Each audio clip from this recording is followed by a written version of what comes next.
Hello, everyone. Welcome to our Friday afternoon, or at least where I am, it's Friday afternoon, early afternoon, for our weekly message, soul message from Phillip. And this is answering one of your questions this week about numbers. So this is the 23rd week of 2021. So it's June 6th through the 12th. So not that that matters, but just always seem to put that in there. We'll also get a message from Phillip from one of my books. This is just an oracle book, and we just open to any page at the end of Phillip's message, or that's his soul message. What we have before then is the answer to one of your questions. And hello, good to see you. Wonderful to catch you live today, Denise says. Well, Denise, it's wonderful to have you. I'm always glad when you come on live. So this week, we're going to talk about numbers. It's a question one of my viewers here wrote in. And so I always say, if you have a question, and I ask you to make them universal questions. If you have private, personal questions, my number, how to contact me is below. Please give me a call and we'll get you set up for a session. But for these videos, these are universal questions that different people have that are of curiosity to all of us about the universe and how life works and so forth. So let's get going, because it's kind of a much longer answer than I would have thought. So I've got a couple of pages here to read you of what Phillip said about this question. Here's the question. Is there a reason for repeating numbers? And if so, what? Well, like all of your questions and Phillip's answers, I thought, okay, come on, I know this. Do I really need Phillip to answer it? And I thought, yes, because it always gets so much more interesting and goes so much deeper than what I personally just thought. So here's what Phillip has to say. For those who studied with Pythagoras, the Greek philosopher, and the mystic Pythagoras, I always my tongue trips on that one, and I apologize. The Greek philosopher and the mystic, you will know that all numbers have their own energy, and if you wish, their own musical vibration. So he's kind of using that term musical vibration interchangeably with the word energy. And in a sense, they do mean the same thing. Just to divert for a moment, if we often go into a quiet meditation or just a really quiet time, we may actually hear the music of the energy. It's almost, I guess the closest way I could describe it is angelic music. And I understand what he's talking about, that each number has its own musical vibration. And he even tells us how to experience that down the road. So here we go. Let me go back to what he was reading here. I get excited about this stuff, don't I? I hope you do too.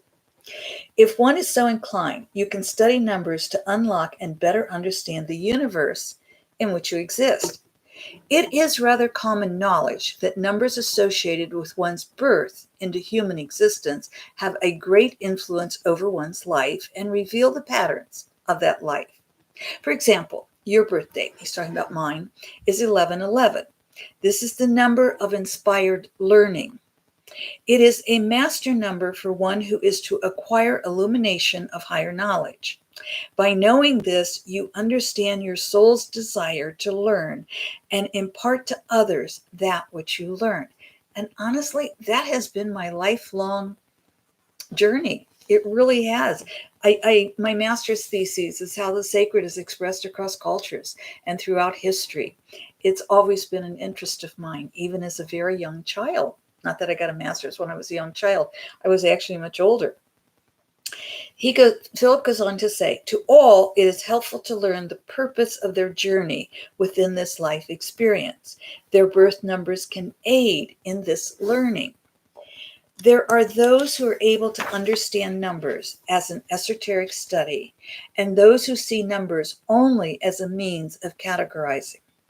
Those who see numbers as figures to add and subtract will have little, if any, interest or understanding of the higher value of numbers. Those who see the musical vibration of numbers will often have difficulty with the basics of adding 2 plus 2. Oh, yes, I can attest to that. I can add up a column of numbers at tax time to send off to my accountant, and I can add the same 3 numbers 3 different times and come up with 3 different answers. So I love calculators, and I can add in my head. It's just I have to really work at it. And so I remind myself, when somebody doesn't see numbers in an esoteric manner, that they're just as valuable in human life as I am.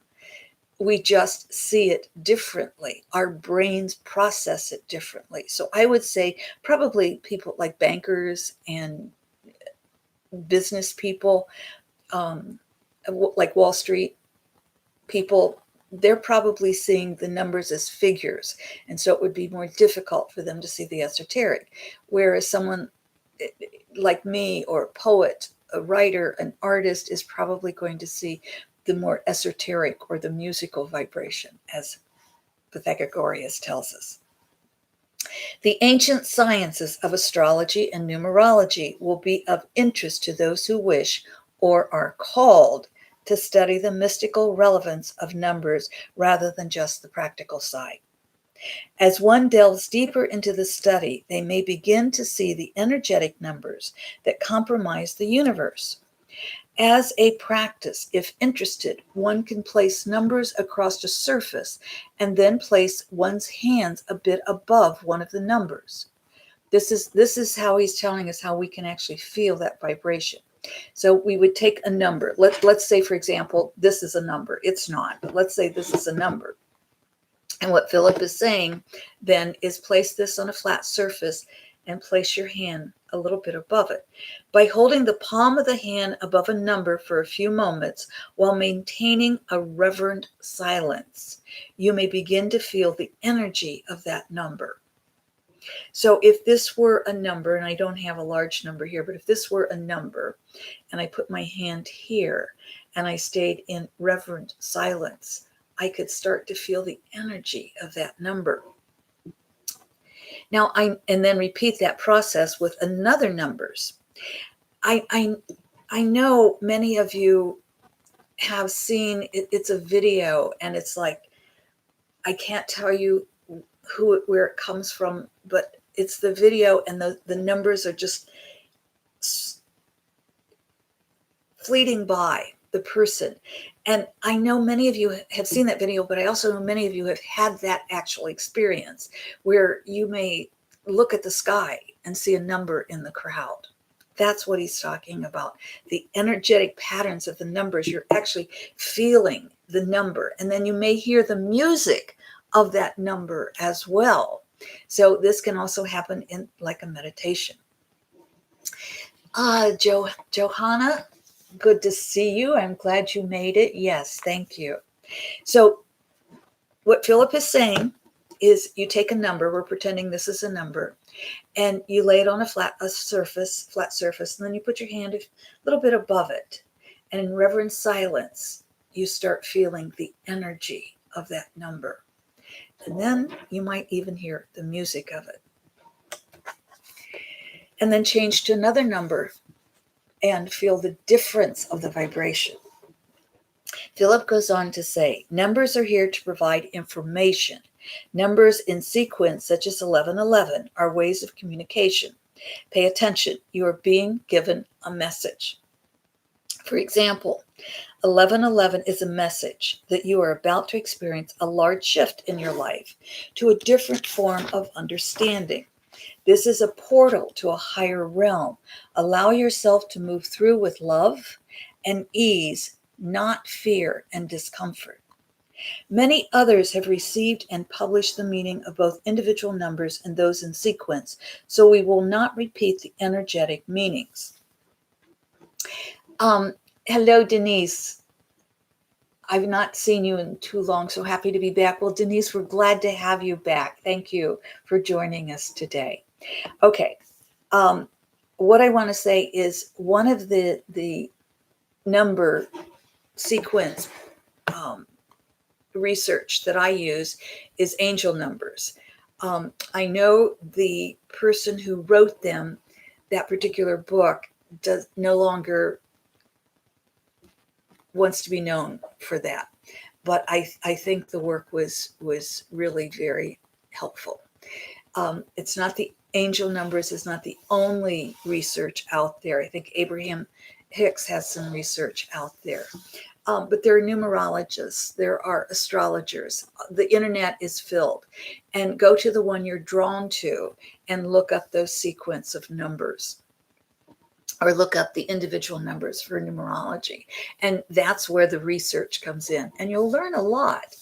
All right, Phillip goes on to say, we do wish to add, however, that when a number sequence repeats itself to you, pay attention to what else is taking place in the moment. For example, if you see a shadow in your peripheral vision and also see the number 444, you have seen through the veil. You have been visited by a master in spirit world who is there to perhaps reassure you or to give you some knowledge. It is for each to study the numbers, to learn of their meaning, and then to discern the message being given. This is not to say that all are to be students of Pythagoras. Some say Pythagoras, some say Pythagoras. You know who I mean, right? It's just not coming out right today. But Pythagoras, or take on the full study of the energy of numbers. It is to say one must pay attention to the number, or numbers vying for attention. Research the meaning of the number and then discern the message by thinking about the situation and issues in one's life. For example, if the number one or sequence of ones continues to draw your attention, are you being asked to be more independent, to make changes, to stand more in your own power? If the number two keeps coming to you, are you being asked to be less independent and more interdependent? Each number has its own energy, and each message is personal to the individual within the universal energy of the number. This is why we say you must research the meaning of the number and then discern your private message. So again, whichever area you go to for research, whoever you use as the author of the number or the number sequence, do your research, but don't stop just with the research, because you then have to take it to the next level. And that next level is saying, what does this mean in my life? If I've given my power away, am I seeing numbers or 1111 that I have to make a shift? And that shift is to stand more in my own power. Or if I'm seeing sequences of 2, am I being asked to be more interdependent, perhaps a little less stubborn in something I'm doing? If I'm seeing 4, 4, 4, and I'm also catching peripheral vision, something moving over here, excuse me, then I may be asked to use my own voice to discern something that I'm being told by a master teacher or a visit by an angel. Look at the numbers. They have their own energy. Pay attention to what that energy is and discern the message, because you are being given a communication by the energy of numbers, via the energy of numbers, by one of your teachers or someone in spirit world. And remember, always receive in love and you'll be safe. Hello, Mike. So good to see you. Doreen. So I'm not sure. Mike is coming through as Doreen. So I'm not sure if there are two of you there, or this is Mike's. Doreen is using Mike's name, or Mike's, you know what I'm saying. You know, it's a good thing you all like me sometimes. I just don't have it together some days, do I? All right, my friends. I'm a little tired today, I guess. We're going to look at the Master's Book of Answer by Phillip, and we're going to just flip through until our finger stops, or a thumb, or whichever we're using, or we don't even have to flip through. We can just pick up. If you heard right, I'm getting some confusion there. I'm getting both messages are important this week. I'm getting right, left, right, left, right, left. Okay. Mike tells us Doreen is the person that doesn't wish to be known for the numbers. Okay. We got you, Mike. Thank you. And yes, we like you. Oh, well, thank you, Denise. You certainly know I'm human, don't you? You know, I want to tell you a story, and then we'll get our message. So, but I want to say about the message, and Johanna says, agree with Mike. So, what I want to tell you about the message is normally I would say, I would give you a specific side and say, that's what my intuition is saying. It's the right side. Other times, and I would say, if you get the left side, then that's a message specifically for you. But I'm really getting a little more dominant on the right, but I'm getting both are important. So we are going to certainly read both, which I usually do anyway. Now, before I read that, I want to tell you a little story way back when to tell you how very human I am.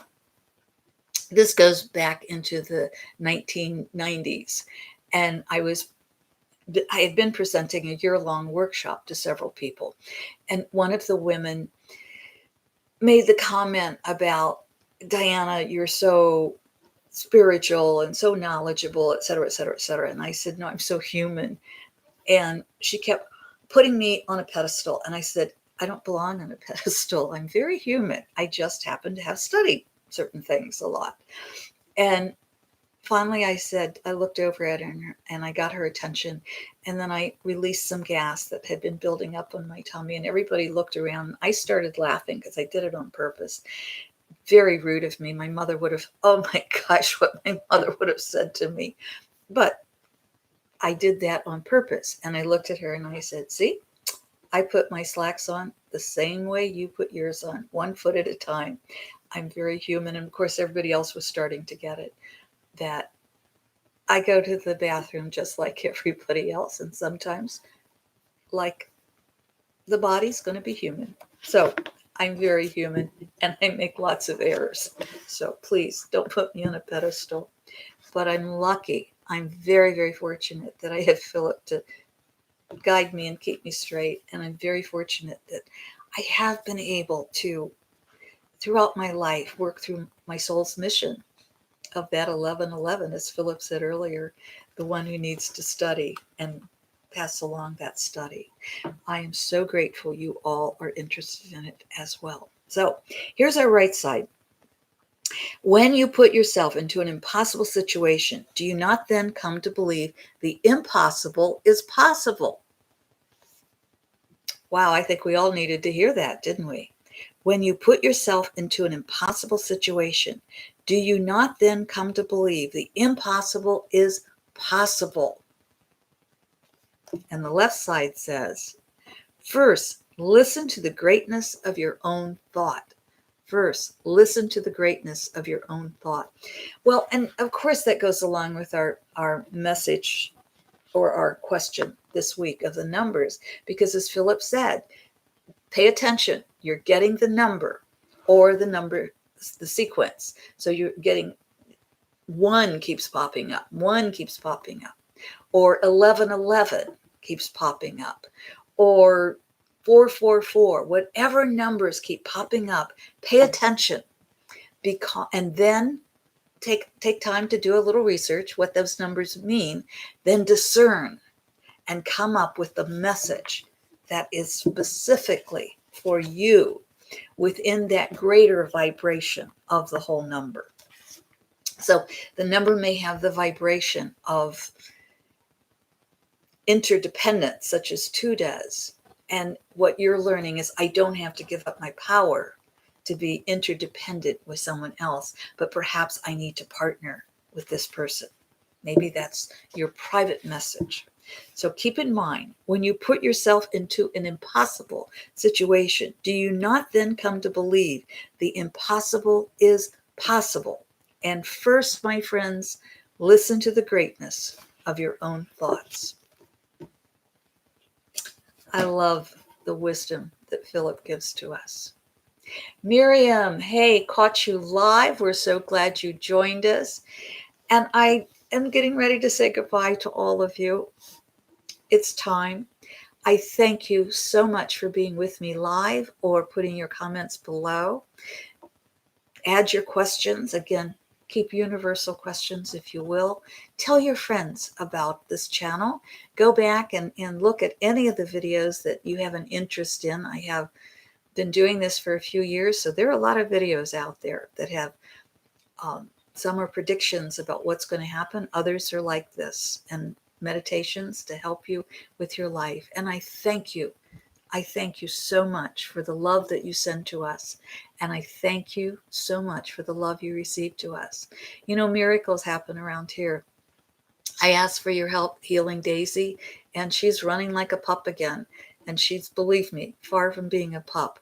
As far as we can discern, her age is probably 14, maybe 13, 14 years old, and she's doing great. So love does really heal. So my friends, thank you for the love you receive from me. Thank you for the love you send to me. Thank you for spreading the love around the world.